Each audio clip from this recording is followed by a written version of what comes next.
The week before my brother's wedding, I closed a $4.2 million compliance deal with the city of Charleston. I wrote the proposal. I structured the bid. I sat across from the procurement board in a room that smelled like old coffee and municipal carpet and answered every question they had about bonding capacity, project timelines, and liability frameworks. The board chair asked me to walk them through the risk mitigation strategy for the Calhoun Street project, and I did it from memory, no notes, because I had written every line of that strategy myself in my home office at midnight 3 weeks earlier. I did this in a navy blazer and flat boots because I don't own heels that survive a job site, and the city of Charleston doesn't care what you wear as long as your numbers hold up. My numbers always hold up. I have been the general counsel and operations director of Whitfield & Sons General Contracting for 8 years. I built the software that runs every active project. I personally guaranteed the surety bonds that allow us to hold public contracts. I cultivated the client relationships that grew a $3 million residential outfit into a $30 million commercial operation. My brother Derek is the president. His name is on the building, his face is on the website. And on Saturday, June 15th, his new wife seated me in the kitchen of the Middleton Place carriage house with the catering staff at a folding table between a man refilling chafing dishes and a woman arranging dessert plates. She gave me a place card. It said Nadia in cursive propped against a water glass with a smudge on the rim. I should tell you how I ended up in that kitchen, but the truth is I'd been in that kitchen my whole life. They just finally gave me the chair to prove it.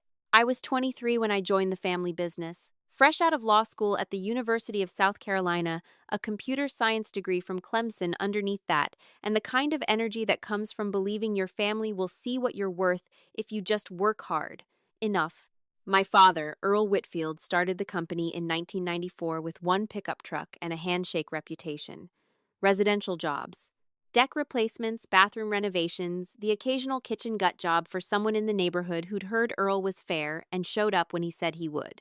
By the time I graduated, the company was doing about $3 million a year, all residential, all dependent on my father's personal relationships and my brother's ability to shake hands and make people feel like they were getting more than they were paying for. Derek was 26, then already installed as project manager, already posting photos of himself on job sites he visited for 20 minutes. He had this gift for the visible parts of the business. The handshake that made a subcontractor feel like family. The toast at the client dinner that sounded spontaneous but was the same 3 jokes he'd been rotating for years.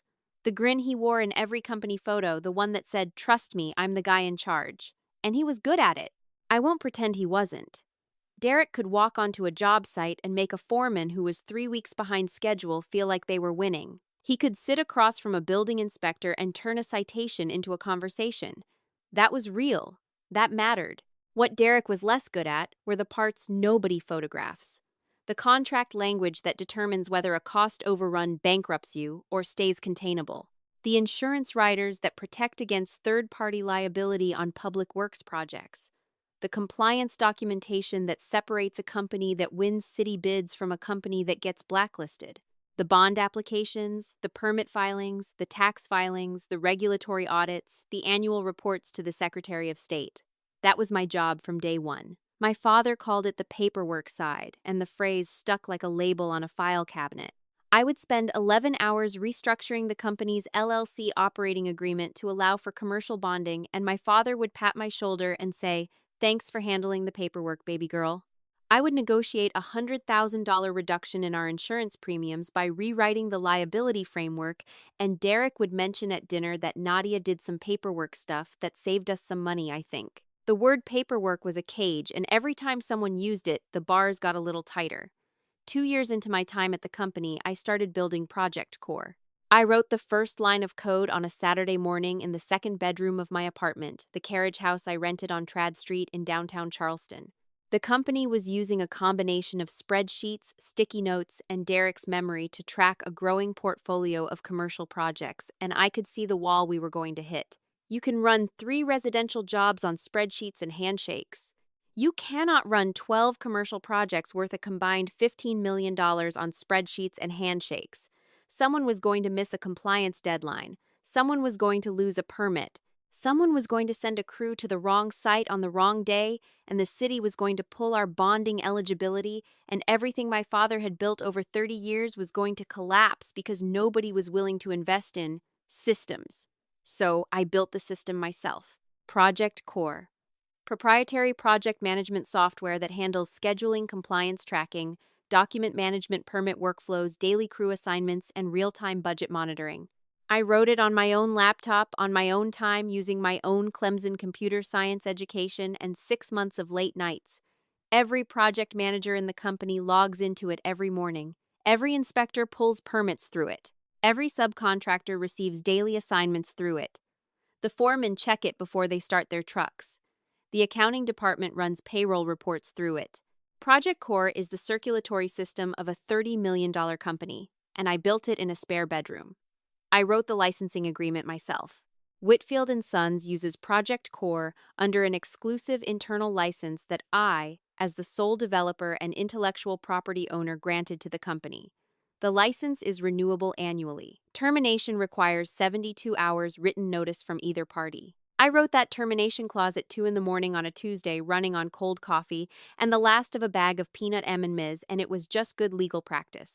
Standard language. You always build an exit into a license agreement. That's not a trap. That's competence. Derek asked about it once, about 3 years ago. He called me on a Thursday afternoon while I was reviewing a bond application. Hey, that software thing you made. Can we get Chad to update it? He's pretty good with computers. Chad was a 22-year-old intern who had fixed the office printer by turning it off and turning it back on. I told Derek that the source code was proprietary and that I handled all updates personally.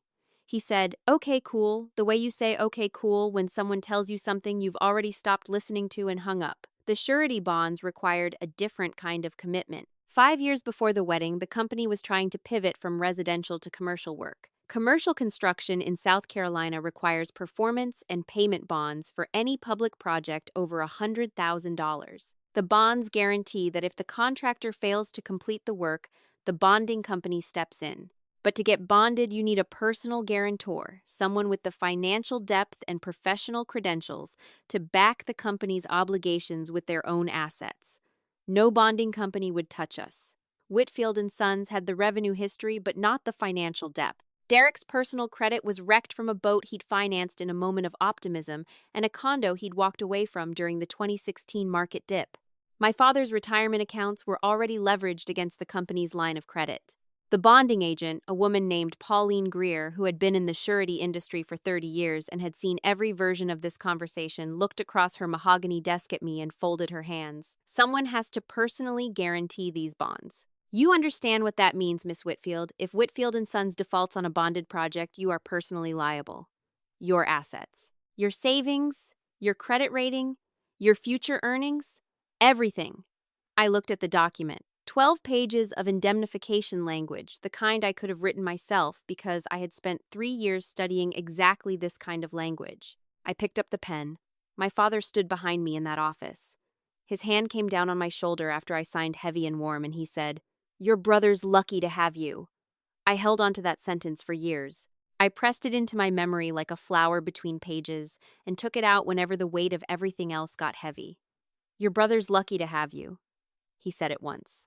He meant it, I think, in that moment in that office, watching his daughter take on personal financial liability so his son could be president of a company that builds things. He just never said it again. And when he introduced us at industry dinners and Chamber of Commerce events, it was always, "This is my son, Derek the president, and my daughter, Nadia.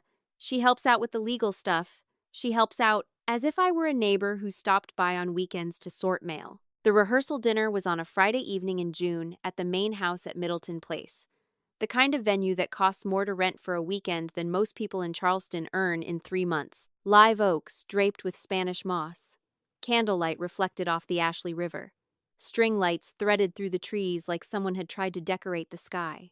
Vanessa had planned every detail with the precision of a woman who treated a wedding as a stage production, and every element as either a prop or an audience. Vanessa Cole, 29 years old, event planner from a family in Savannah with old money and new opinions about how that money should be displayed. She met Derek at a charity gala 6 months before the wedding. I was there that night. I watched her cross the room toward my brother with the focus of someone who had already done the math. Derek was tall, loud, confident president of a $30 million construction company. His name was on a building. His photo was on a website. Vanessa saw the surface and bet on it, and I don't blame her for that. People marry the version of the story that looks best in a frame. The first time I had dinner with Vanessa, she asked what I did at the company. I told her general counsel and operations director. She tilted her head and smiled. Oh, so you handle the admin side. That must keep you so busy. Before I could respond, she turned to Derek and asked about the new project in Mount Pleasant, and I sat there with my wine and my job title and watched it dissolve like sugar in water. Admin side. The paperwork cage had a new name now. I arrived at the rehearsal dinner in a slate blue dress that Simone had helped me pick out at a boutique on Upper King Street.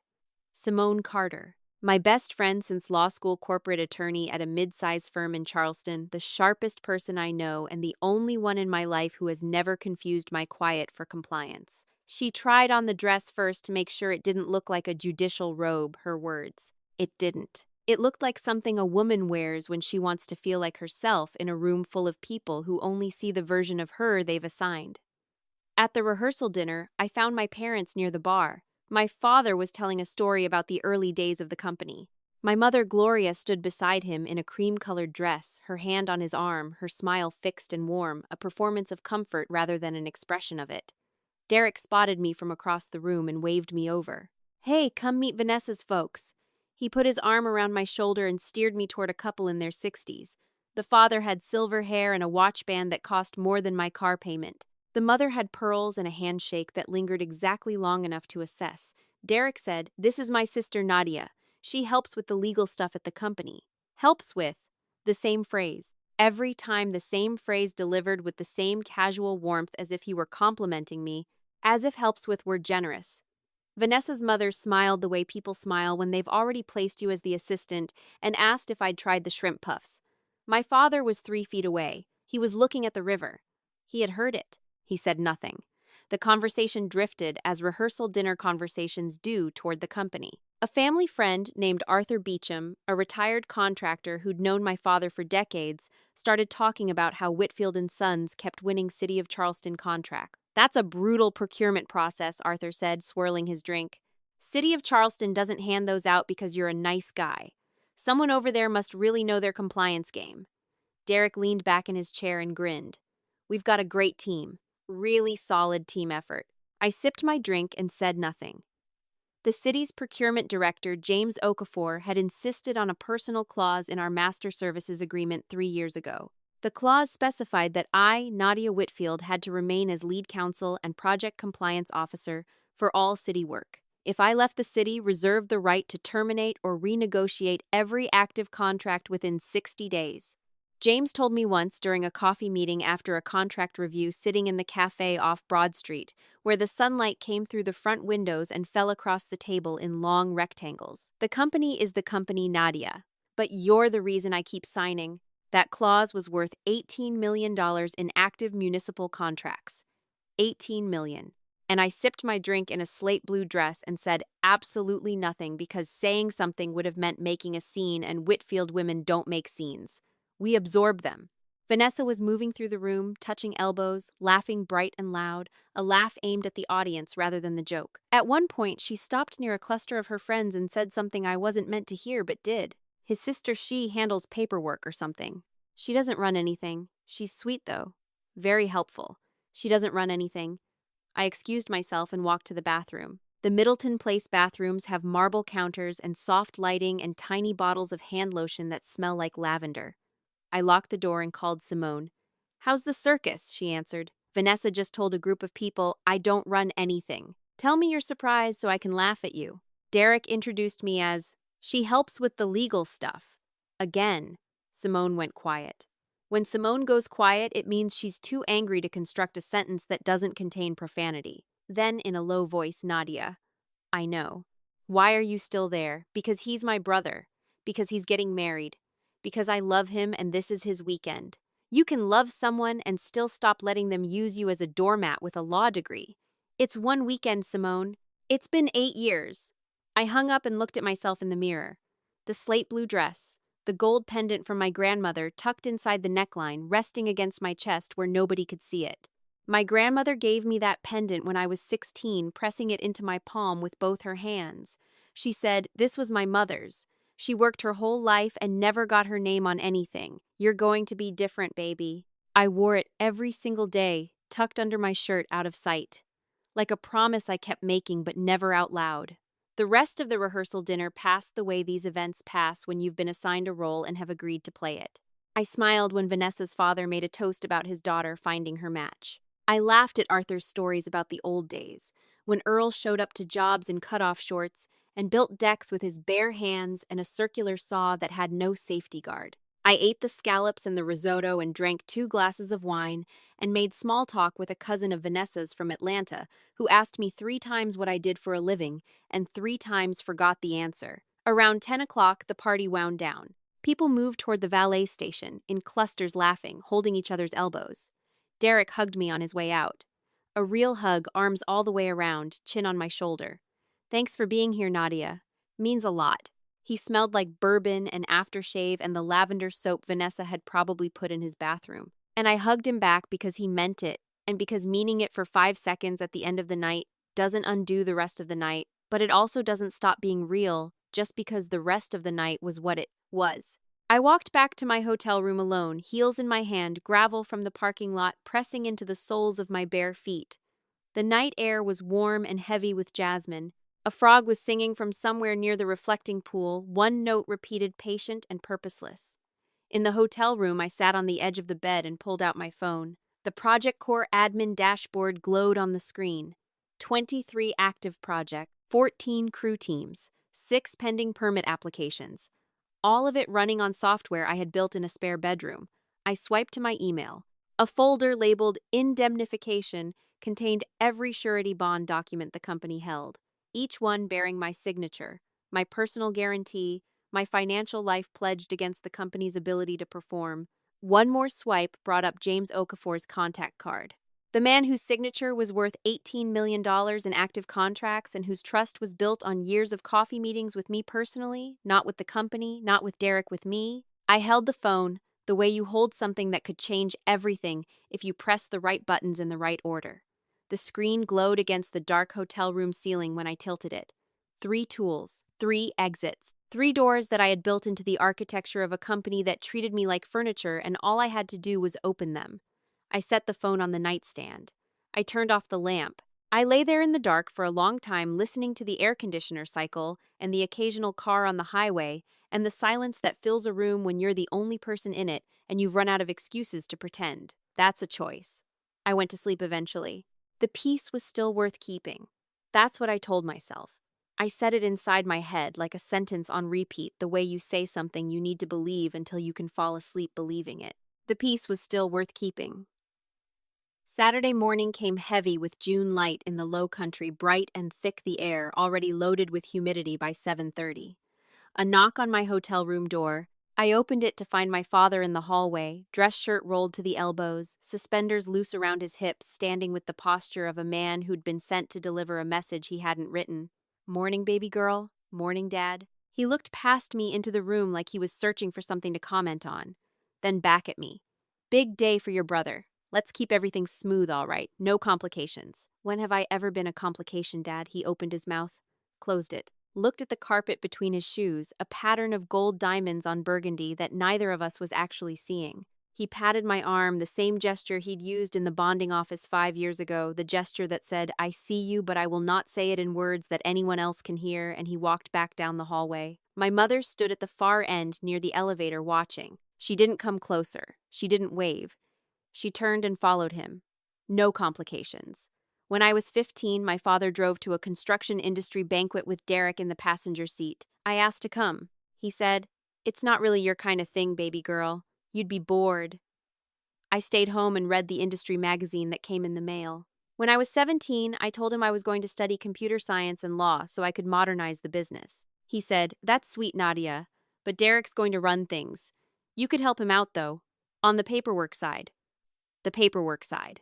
And now, on the morning of Derek's wedding, the message was the same message it had been for 16 years. Make yourself small so your brother can stand tall. The ceremony was beautiful. I will give Vanessa that much, and I mean it as genuine credit, because I am not a person who withholds credit, even from people who withhold it from me. The Middleton Place Gardens in mid-June, late afternoon, the light turning everything amber and gold. The live oaks cast shadows long enough to lie down in. The officiant stood beneath an arch, woven with white peonies and trailing greenery, and the string quartet played something slow and classical, something that made the air feel more serious, more permanent. I sat in the third row behind Vanessa's family. My mother was in the front row with my father, both of them looking straight ahead, my mother's hand folded over, my father's on the armrest. Nobody had asked me to sit in the front row. Nobody had suggested it. I simply wasn't considered front row family, and I'd learned a long time ago that fighting for a seat at the table required more energy than the seat was worth. Or so I told myself. Derek cried during his vows. Real tears, the kind that come from a place you don't rehearse and can't fake. His voice broke on the word forever, and he laughed at himself, rubbing his eyes with the back of his hand, and the audience laughed with him the way people laugh when they're moved and don't want to admit it. Vanessa reached up and touched his face, and the photographer crouched to get the angle, and the shutter clicked 3 times. That image was going to end up framed on their mantel in a silver frame that Vanessa had already picked out. I cried too. Quietly in the third row with my hands folded in my lap and my tears running down my cheeks and dripping off my jawline onto the bodice of the slate blue dress. Because I love my brother. That's the part people don't want to hear in a story like this. They want the villain to be a villain from the opening line. But Derek split his Kit Kats with me when we were kids and always gave me the bigger half. He taught me to ride a bike in the driveway of our first house on James Island, running beside me with his hand on the seat, yelling, "You got it, Nadia, you got it," until I did. When I passed the bar exam, he took me to Husk for dinner and sat across a table lit by a single candle. "You're the smartest person I know, Nadia." He meant it that night. I carry that sentence next to the one my father said in the bonding office, 2 small true things in a long inventory of erasures. The cocktail hour was on the terrace overlooking the Ashley River, past hors d'oeuvres on silver trays. A bartender making custom cocktails named after the bride and groom. The golden hour light turning every surface into a warm photograph. Derek was holding court near the bar, a bourbon in one hand and Vanessa's waist in the other, surrounded by her family and a few of his construction crew leaders. I stood near the railing and listened. "We just landed an $8 million contract with the city," Derek was saying, his voice carrying the way it always carried the voice of a man who has never had to ask whether the room was listening. "Biggest single job in company history, the Calhoun Street renovation. Full commercial build-out. Should take us 18 months. $8 million. The bond for that contract was in my name. The compliance plan bore my fingerprints on every page. The relationship with the procurement office existed because I had spent 3 years building it, one meeting at a time, one audit response at a time, one late-night email revision at a time. Derek landed that contract the way a man lands a fish that someone else hooked, fought, and reeled in before placing it gently on his line. I drifted from the terrace toward the carriage house where the reception would be held. Exposed brick walls. Long farm tables draped in white linen, each one set with white plates and more silverware than any meal requires. The seating chart was displayed on a large framed board near the entrance, calligraphy names arranged in neat clusters under table numbers. I scanned for mine. Table 1, Derek and Vanessa Whitfield. Earl and Gloria Whitfield. Charles and Marguerite Cole, parents of the bride. Table 2, Vanessa's college sorority sisters. Table 3, Derek's groomsmen and their dates. Tables 4 through 8, extended family business associates, family friends. Arthur Beecham and his wife at table 5. Vanessa's cousin from Atlanta at table 6. I scanned every table. I read every name. Some of the names were familiar. Most of them were Vanessa's people. My name was not on any of them. A wedding coordinator stood near the kitchen entrance, a young woman with a headset looped around her neck and a clipboard pressed against her chest. I approached her.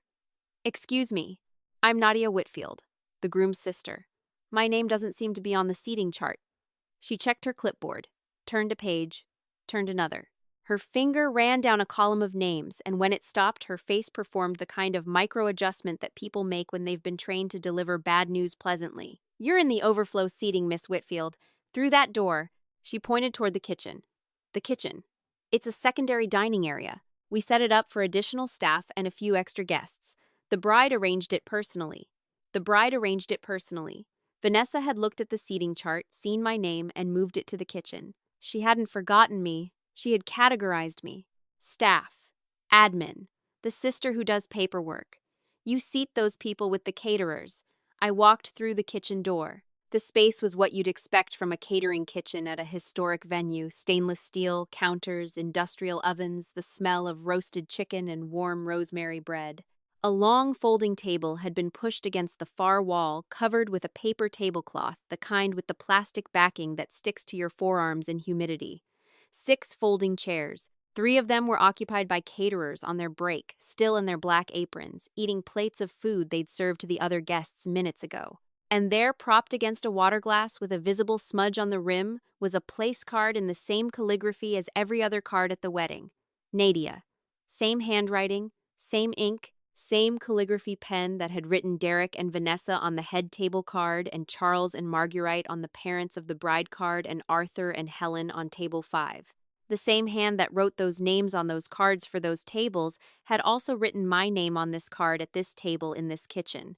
The calligraphy was beautiful. I will give whoever wrote it that. I sat down. I sat down because that's what I had been doing for 8 years. Absorbing the insult, accepting the diminishment.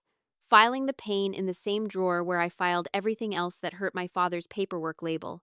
Derek's, she helps out introductions. Vanessa's, she doesn't run anything. I sat down at a folding table in a kitchen while 140 guests celebrated my brother's wedding in a room full of crystal and candlelight at tables with porcelain plates and real glasses without smudges and real chairs. That didn't fold. A server brought me a plate. The same food as the reception, plated with slightly less care. She set it down and paused. Her eyes moved from the place card to my dress to the pendant visible above my neckline. Are you with the catering company? No. I'm the groom's sister. Her face changed, something between confusion and pity. She said, "Oh," very quietly and walked away. My phone buzzed. A text from James Okafor. "Congrats on the Calhoun Street milestone. Your team hit every benchmark this quarter. Looking forward to phase 2. He was texting about a project I had shepherded from initial bid to active execution over 14 months. A project Derek would claim at the next industry dinner. A project that existed because James trusted me personally to deliver what I promised. I stared at the screen. Then I stared at the folding table. Then I stared at the kitchen door closed, now the faint sound of jazz and laughter leaking through the gap at the bottom. Something shifted. I wish I had a poetic way to describe it, a metaphor that would make it feel literary and earned. But it wasn't poetic.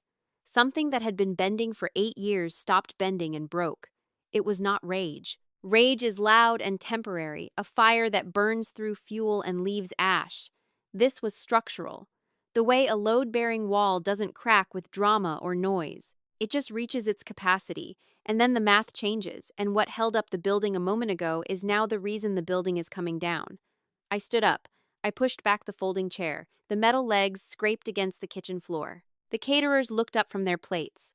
I walked to the kitchen door and opened it. The ballroom was golden. Candles burning on every table, their light reflected in the silverware and the wine glasses and the polished surfaces that Vanessa had spent 6 months selecting.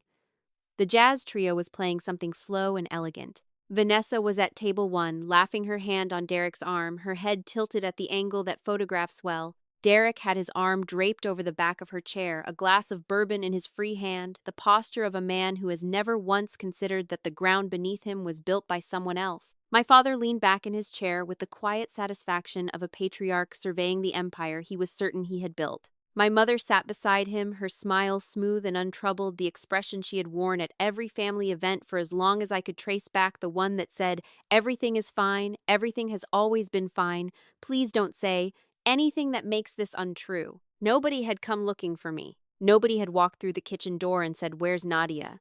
Nobody had scanned the room and registered my absence because my absence was not something this family had ever been trained to notice. I was the paperwork. I was the legal stuff. I was the sister who helps, and helping does not require a presence at the table, only a proximity to the work. I pulled out my phone. The first email took 11 seconds to send. I had composed it months ago. It lived in my drafts folder, the way a fire extinguisher lives in a wall cabinet, not because you want a fire, but because you understand how buildings work and buildings can burn. The email was addressed to Derek, my father, and the company's registered agent. Subject line: Notice of License Termination, Project Core Software Platform. The body was 4 sentences of language I could have written in my sleep because I had written the original agreement, because I had written every agreement this company had ever executed, pursuant to Section 4.2 of the exclusive license agreement dated the 14th of March 2021. I am providing 72 hours written notice of termination of the license granted to Whitfield & Sons General Contracting LLC, effective 9:00 p.m. Eastern Tuesday, June 18. All access credentials will be deactivated at that time. This notice is irrevocable. Send. The second email went to Pauline Greer at the bonding company. Subject line, formal notice of withdrawal as personal guarantor. I was withdrawing my personal indemnification from every active surety bond held by Whitfield & Sons. Under the terms of the General Indemnity Agreement, the bonding company had to be notified of any change in the indemnitor's status. My withdrawal would not void the bonds overnight, but it would trigger an immediate review. Pauline would read this email on Monday morning, and she would pick up the phone and call me, and I would confirm it, and she would begin the process that every bonding agent dreads: reassessment. Without a qualified personal guarantor, Whitfield & Sons could not be rebonded. Without bonds, they could not hold public contracts. Without public contracts, they lost the City of Charleston portfolio. $18 million suspended on the question of who was willing to put their name on the line. Send. The third email went to James Okafor. Subject line, resignation and notification, under MSA Personal Clause. I was resigning my position as lead counsel and project compliance officer for Whitfield & Sons, effective immediately, and formally notifying the City of Charleston that the personal clause in our master services agreement had been triggered. The clause gave the city the right to terminate or renegotiate all active contracts within 60 days of my departure. James did not have to pull the contract, but I had sat across from him in city conference rooms for 3 years, and I had watched him write that clause into the agreement himself in his own handwriting in the margin of a draft I'd submitted. He wrote it because he trusted me. If I was gone, the trust went with me. Send. 3 emails, 30 seconds. $30 million in active projects now suspended between a 72-hour software deadline, a bond review that could take months to resolve, and a city procurement director who had just been informed that the only person he trusted at Whitfield & Sons was no longer there. I put my phone back in my purse. I smoothed the front of my slate blue dress. I touched the gold pendant at my collarbone. And I walked across the ballroom floor to table 1.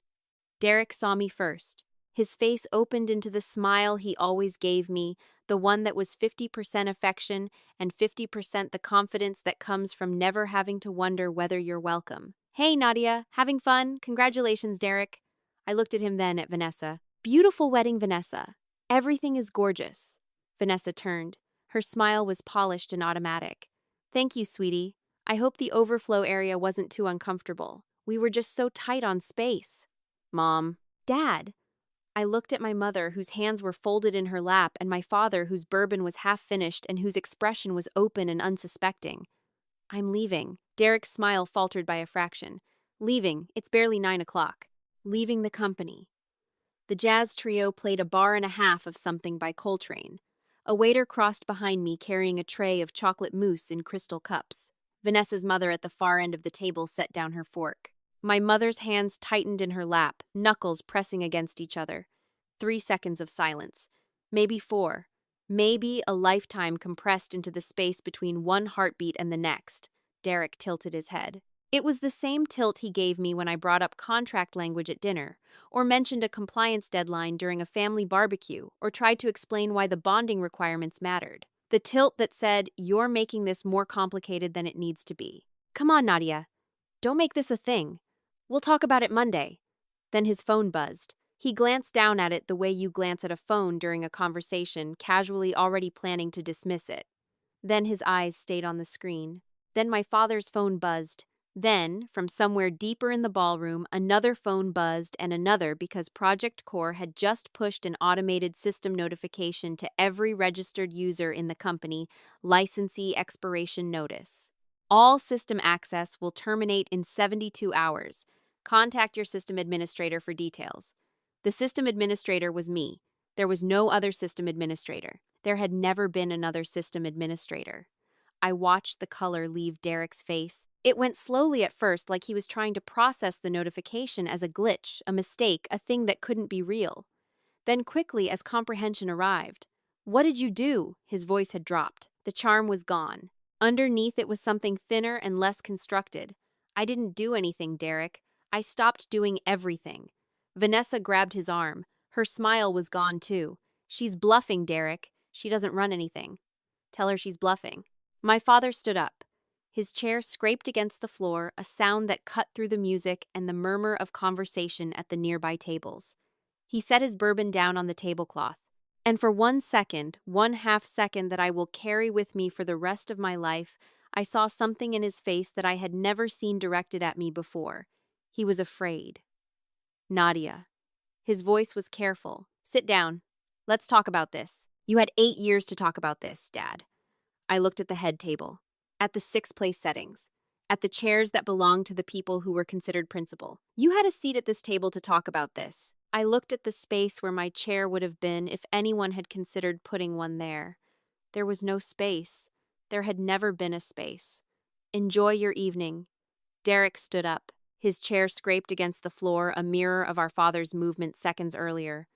"Nadia, wait. Just wait. You can't just..." He looked at his phone again. Then at me. Then at our father. Then back at me. His mouth was open, but no words were coming out because for the first time in his life, the situation required something more than charm, and charm was all he had. Vanessa put her hand over her mouth. Her eyes were wide and fixed on Derek's phone screen, reading the notification over his shoulder. The bride who had arranged a folding chair in a kitchen for the woman who guaranteed every bond her husband's company held was now reading the consequences of that arrangement in real time in a system font on a 6-inch screen. My mother had not moved. She sat in her chair at table 1 with her hands in her lap and her smile gone and her face the color of the tablecloth. She looked at me the way she had looked at me my entire life, as if I were doing something wrong by existing at the wrong volume. I turned and walked across the ballroom. Through the foyer, past the floral arrangements, Vanessa had spent months selecting past the guest book that nobody had asked me to sign, past the framed engagement photos where Derek and Vanessa smiled in golden light with their whole future arranged in front of them like a table setting. The front door of the Middleton Place carriage house opened onto a night that smelled like jasmine and river mud and warm grass. The parking lot was gravel. Cicadas in the live oaks, loud and mechanical, the sound that summer makes in the South Carolina Lowcountry when nobody is talking. I got in my car. My hands were shaking, both of them gripping the steering wheel, trembling in a way I could not control and did not try to stop. I sat in the driver's seat for a full minute, engine off, windows down, listening to the cicadas and the distant sound of jazz from inside the carriage house where my family was processing what had just happened. I called Simone. She answered on the second ring. "How bad?" "They put me in the kitchen. Vanessa rearranged the seating. Folding chair, kitchen, between the caterers." Simone went quiet.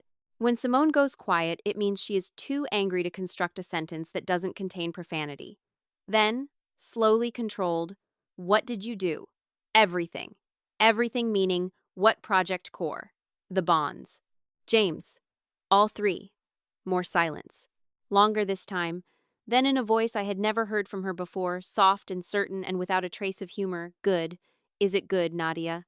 Is it good that you stopped letting people who seat you in the kitchen control your entire professional life and your financial future and your self-respect?"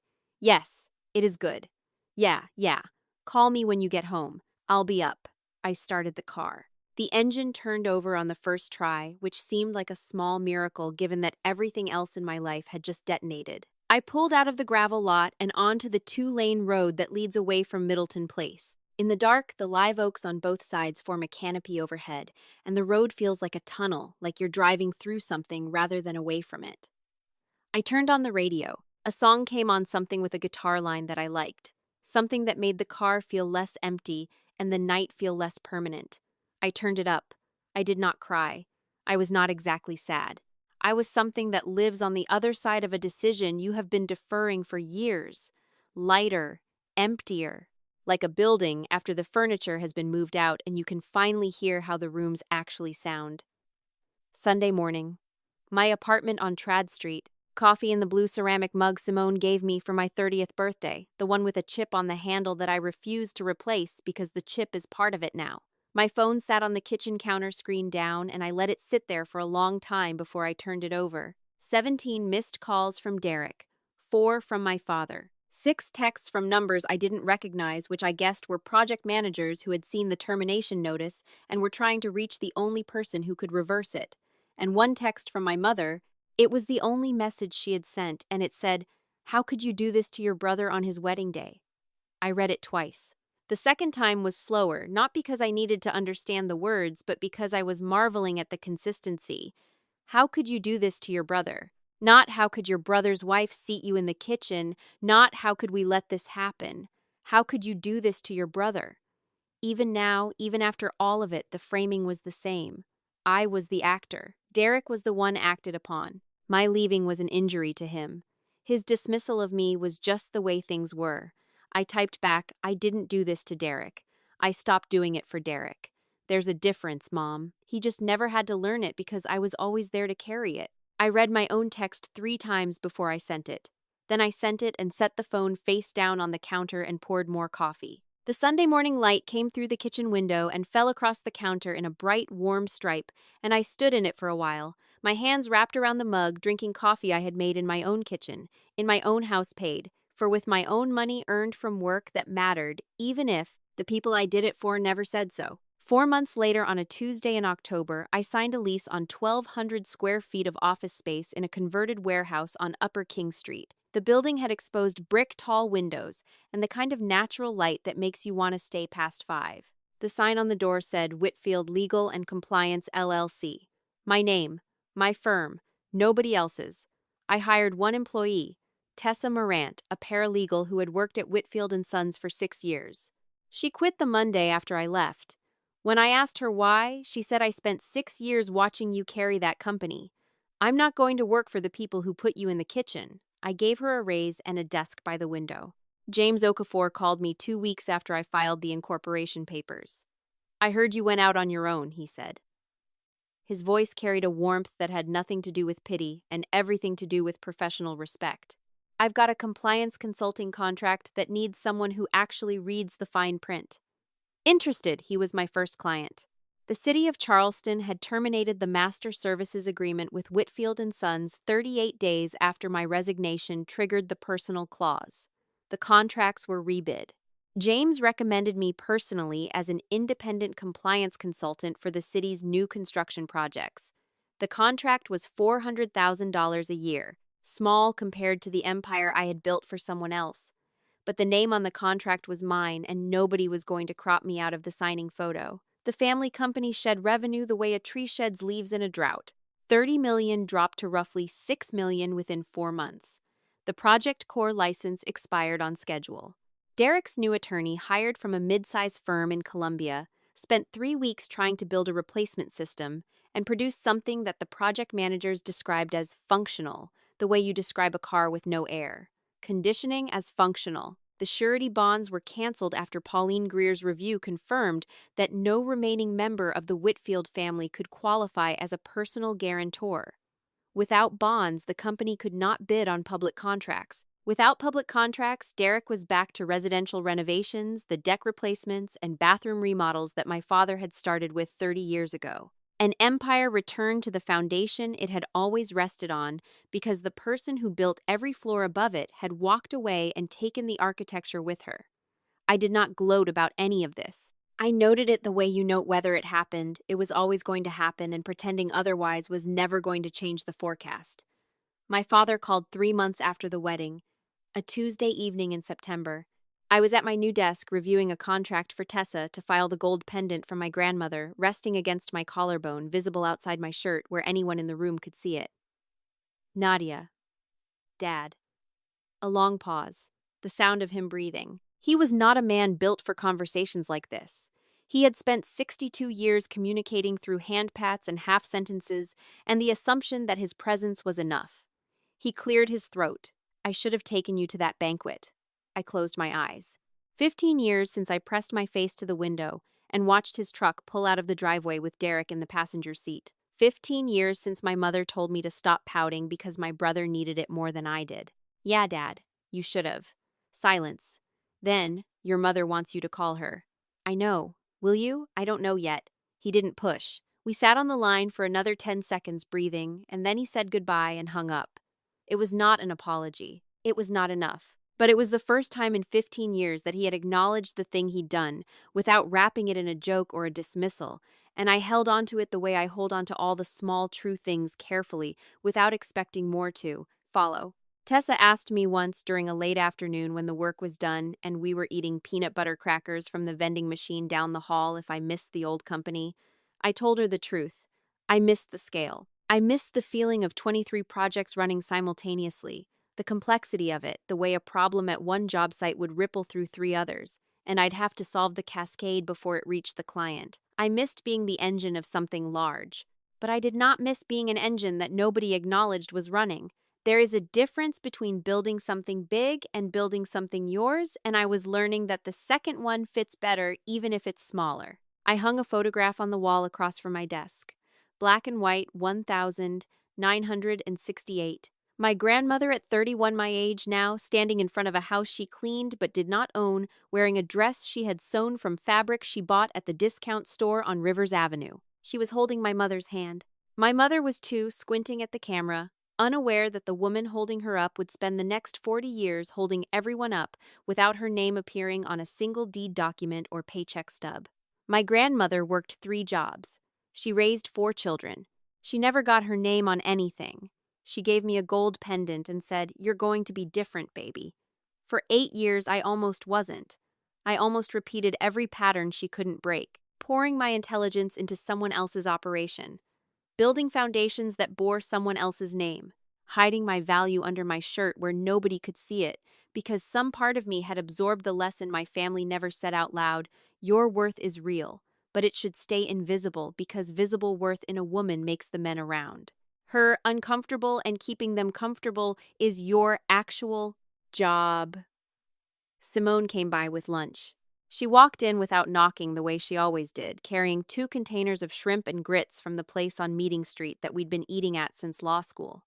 We sat at my desk. She told me about a case she was handling, something involving a non-compete clause and a CEO who had been secretly consulting for a competitor. I told her the non-compete was probably unenforceable under the new FTC guidance. She said I was wrong about the timeline and right about the substance, which she announced was our standard ratio, and I laughed so hard I spilled coffee on the contract draft I'd been reviewing. Tessa handed me napkins from across the room without looking up from her monitor. Simone called me a disaster. The afternoon light came through the warehouse windows and turned the brick walls the color of warm clay. I have been thinking about what it means to build something that everyone depends on but nobody sees. For 8 years, I was the invisible architecture of my family's company. The contracts, the software, the bonds, the relationships with city officials and bonding agents and subcontractors and inspectors. Every beam and joist of that operation passed through my hands, and I let my family stand on the finished floor without ever asking them to look down and see who was holding it up. I told myself the work was enough. I told myself that if I built it well enough, the structure would speak for itself, and they would eventually look down and say, "Nadia did this." They never looked down. They put their furniture on my floor and their photographs on my walls and hosted their parties in my rooms, and when it came time to seat the guests, they put me in the kitchen. I used to call that humility. I used to tell myself that staying quiet about my contributions was a form of strength, the noble approach, the mature thing. Simone called it self-erasure 3 years ago, and I argued with her for an hour on the phone while sitting in my car in the Whitfield & Sons parking lot. I told her she didn't understand my family, that the dynamics were more complicated than she was making them sound, that sometimes love means accepting less, so the people you love can have more. She said, "That's not love, Nadia. That's a subsidy, and you're not a charity." She was right then, and I was not ready to hear it. She was right from the bathroom at the rehearsal dinner, and she was right in the parking lot when she said good, and she has been right about this for as long as I've been wrong about it. Self-erasure doesn't register as violence when you're the one doing it. It passes for generosity, for grace. And then, one day, you're sitting at a folding table in a kitchen at your own brother's wedding, eating off a plate that a server brought because she assumed you were staff, and you look up and you see yourself clearly for the first time in years. And what you see is a woman who was so committed to being invisible that she almost disappeared. I don't hate my family. I am suspicious of stories where the answer is that simple. I miss Sunday dinners at my parents' house on James Island, the smell of my mother's collard greens, my father dozing in his recliner during the fourth quarter of a Clemson game. I miss the version of Derek who split his Kit Kats down the middle and gave me the bigger half. I miss the version of us that existed before titles and salaries and $30 million turned my family into a hierarchy where my value was measured by how quietly I carried what nobody else was willing to lift. But I will not go back to the kitchen. I will not sit at a folding table and call it love. The gold pendant rests against my collarbone, now visible outside my shirt where anyone can see it if they look. My grandmother's mother wore it in a place where her name appeared on nothing. My grandmother wore it while cleaning houses that belonged to other families. I wore it hidden for 15 years. I am wearing it in the open now because some promises should not be kept in the dark. My name is on the door. My name is on the contracts. My name is on the lease, the bank account, the incorporation documents filed with the South Carolina Secretary of State's office. I built something smaller than what I built before, and it is entirely mine, and on the wall across from my desk is a photograph of a woman who never got to say that. The sky did not fall. The ground held. I am here in my own office, in my own name, and the afternoon light is warming the brick, and the coffee is good, and the work is mine, and for now, for the first time in a very long time, that is enough.